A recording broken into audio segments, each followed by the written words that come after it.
Hello, everyone. Welcome to Sip and Spills. This story is out of Jesup, Georgia, from May 16th, 2024. It took 55 days to confirm what Noah Bush's family had known for weeks. His death was not an accident, as authorities had initially insisted.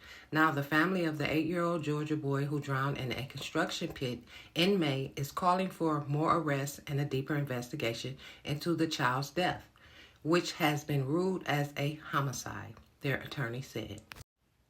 Two boys, ages 10 and 11, have been arrested and charged in Noah's death.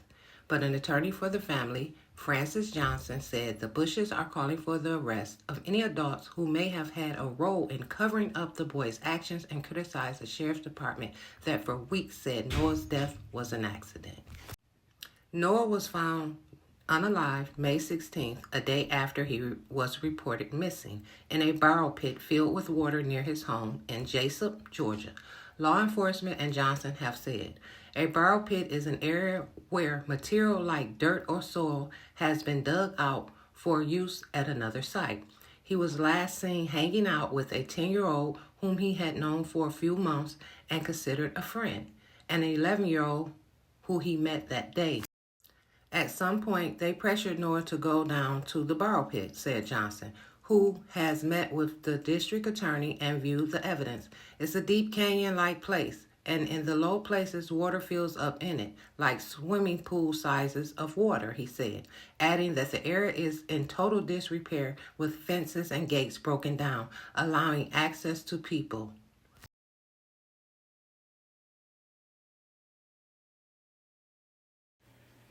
Johnson said an argument ensued between the boys, and he was pushed into the water by the older juvenile. The sheriff's department said at the time that his death was an accident and that no foul play was involved. But family members disputed that finding, arguing that Noah was afraid of water and would have not gone near it. According to NBC affiliate First Coast News, hundreds of people protested the department's findings in the days after Noah's death. She's always believed that there was more to this, Johnson said of Noah's mother. I don't know if I recall anybody who's been more regretful that they were right. I want answers, his mother Demetrius Bush said at the time, per the outlet. I want to know what happened to him. I want to know who hurt him. His sister, Alasia McClinton, said, my brother apparently jumped into a creek and drowned, but my brother did not like water.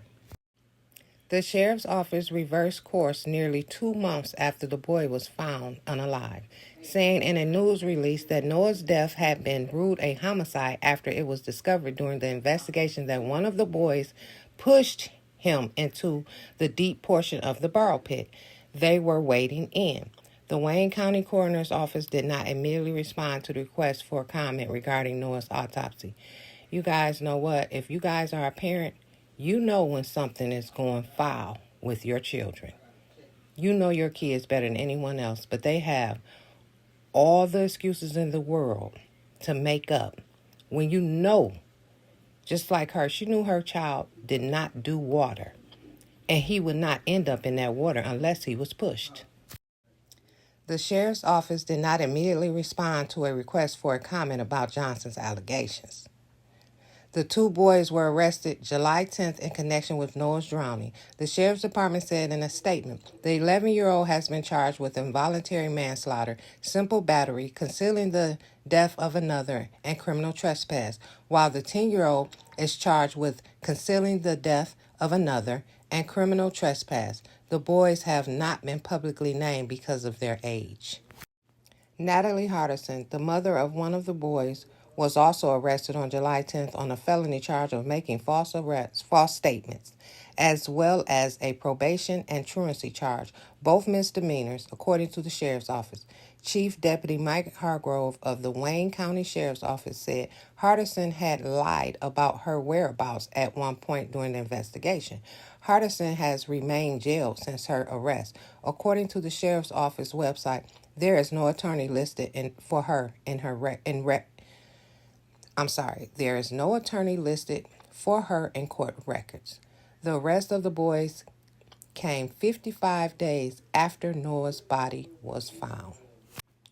The sheriff had the statements of these boys from within 48 hours of Noah's drowning. So to let his mother be led to believe that this was an accidental drowning for that long and to not inform the community is just really hard, Johnson said. Oh, but listen to the story and you'll know why. Noah was the real center of his family's joy and full of life, Johnson told NBC News. His death has left Noah's mother, Demetrius Bush, heartbroken and searching for answers, he said. Johnson described the area as a tight-knit but impoverished trailer home community. Noah's family didn't come from any great means, but neither are the people who are accused of his manslaughter, Johnson said. Noah's mother believes the sheriff's office almost overlooked her son's death as a homicide and criticized the sheriff's office handling of the investigation, Johnson said. It is her belief that ultimately her child didn't matter to them, he said. Noah was black. Johnson said the two boys who were arrested are white. So you see why the investigation took 55 days and things were held back after the 48 hours of them getting these other kids' story. They knew what was going on, and they just hoped that she would let it go and didn't say anything. The sheriff's department did not respond to questions from NBC News about the family's allegations. There may be others who are involved in concealing the actions of the 10 and 11-year-old, and everyone who was involved in that, who was a party to those crimes, should be held to account, Johnson said. And they should. But he said the family is grateful to the local district attorney for ultimately deciding that the two boys and one of their mothers should face charges. The Brunswick Judicial Circuit District Attorney said it does not comment on ongoing prosecutions. Hargrove said the investigation is ongoing. It's still open and we're still looking into it, he said. Now there's a video from 11 Alive. Right now at 4:30, the drowning death of an 8-year-old Georgia boy is now ruled a homicide. That's right. Two young children, ages 10 and 11. They are facing charges in connection with the boy's tragic death. Here's more. He walked away with people he thought were friends and trustworthy. It's just very hard to accept and understand. Answers for the family of Noah Bush, the 8-year-old found dead in a borrow pit on May 16th. Originally, no foul play was involved. Noah and the two juveniles involved in this got into some argument, and an argument led to them pushing Noah into the water and possibly holding his head underwater. The Wayne County Sheriff's Office says the two juveniles are 10 and 11 years old, both charged with concealing his death and criminal trespass. The 11-year-old charged with simple battery and involuntary manslaughter. I'm grateful for the arrests that were made today, but we still have a long road ahead of us because until Noah receives his justice, there will be no peace. In a statement from Wayne County Sheriff Chuck Mosley, it says in part, the investigation continues as we await the completion of the enhancement of the videos obtained during this process. The Glenn County District Attorney Keith Higgins says that the arrests of these juveniles may not be the end. We are disappointed that today was not the full justice that we expected. It was not the full justice that this family deserves and that this community has been organizing around and fighting for. Days after Noah's death, Jessup held numerous protests and rallies asking for justice for Noah because it was his mother that always knew something was not right. She was absolutely right that this community, they knew Noah, and that these were neighbors that did this to him. These were neighbors that participated in the taking of her baby's life. And so we will continue. There's a long road ahead.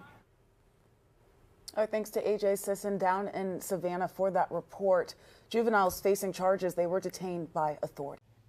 That's the end of this story. Had those two boys been black and the little boy that was pushed in were of Caucasian, they would have been arrested within those first 48 hours, and both their parents. And this is no racial thing, but that is what I have seen out of my years of life. Please like, share, and subscribe, and don't allow anyone to steal your joy. You guys have a blessed day.